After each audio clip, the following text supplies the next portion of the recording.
Carter's crypto research. He's behind that bullish report and joins me now. Great to have you on. I think anyone that's exposed to Bitcoin, reading your report, must be very excited at the prospect of Bitcoin going to $100,000. What is behind your scenario at this stage? I think everyone, started seeing a lot of negative sentiment and concerns about the longevity of crypto because of what we saw with FTX. But you're saying things have changed. Absolutely, Eleni. So the first thing that changed was about 6 weeks ago with SVB, and just coming on the back of your previous segment, First Republic now as well, those traditional financial institutions are now having trouble. And really, that's what Bitcoin was invented for by Satoshi in 2008, which is to have a peer-to-peer payment system, which allows there to be no issues around trust. Coming into this year, I think we would have thought banks like SVB and First Republic would have been very trustworthy. So the fact that they are having issues now is why people have started to re-engage with that core use case of Bitcoin.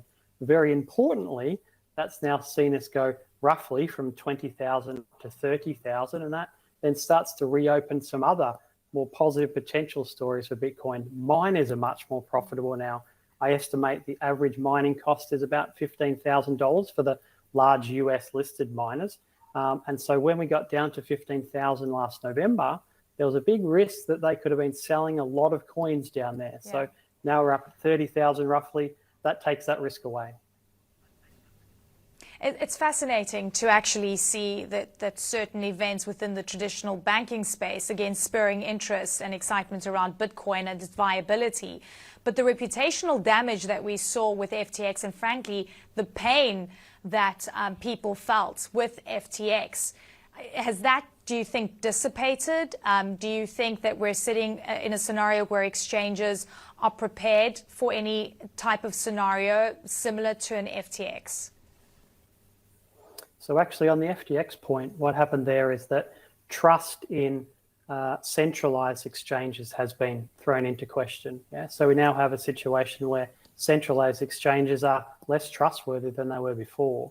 We also have a situation where stable coins are less trustworthy than they were before. We had the collapse last May of the Terra Luna system.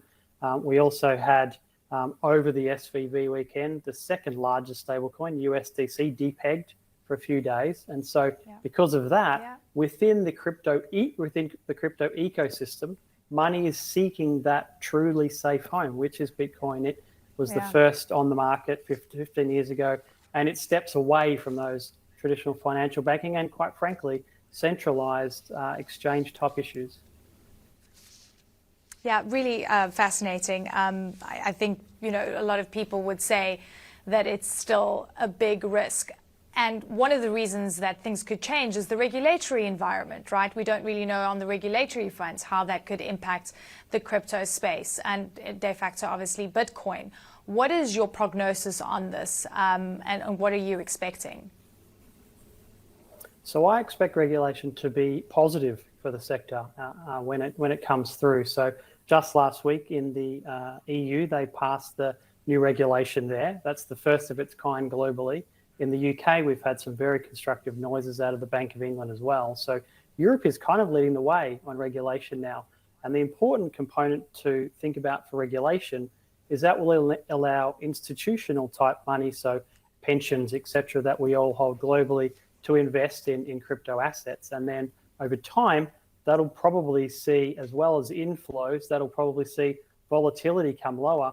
And quite frankly, regulation would have seen us through some of the issues of last year. If you had regulation on centralized exchanges, you wouldn't have had the FTX issue, regulation on others like stable coins, and you wouldn't have had issues there as well. So for me, regulation is actually the next big medium-term driver, which can help us get to those very lofty levels that I'm talking about next year. Yeah.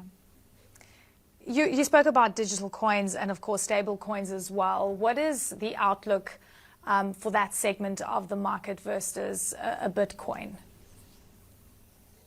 I suspect where we go in tandem with regulation by the SEC or others globally, so as I mentioned earlier, we already have it on the European side, will be central bank digital assets coming through as well. So Bank of England is quite a ways down a consultation process around how to do that.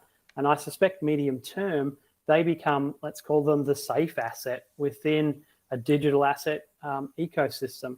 And when we saw central banks become the sort of ultimate risk-free asset 10 or 15 years ago, depending on the country that you're talking about, when central banks became independent, that also then saw volatility across bond markets come lower too. So I think when we get regulation and or central bank digital assets helping that stablecoin type space, probably volatility comes lower across riskier assets in the asset class as well. So again, a medium-term positive for Bitcoin. So for me, it's the jump on the back of banking concerns, miners being more profitable, regulation medium-term, perhaps even risky assets more broadly doing a little better once the Fed ends their cycle, which we expect them to do either next week or in June.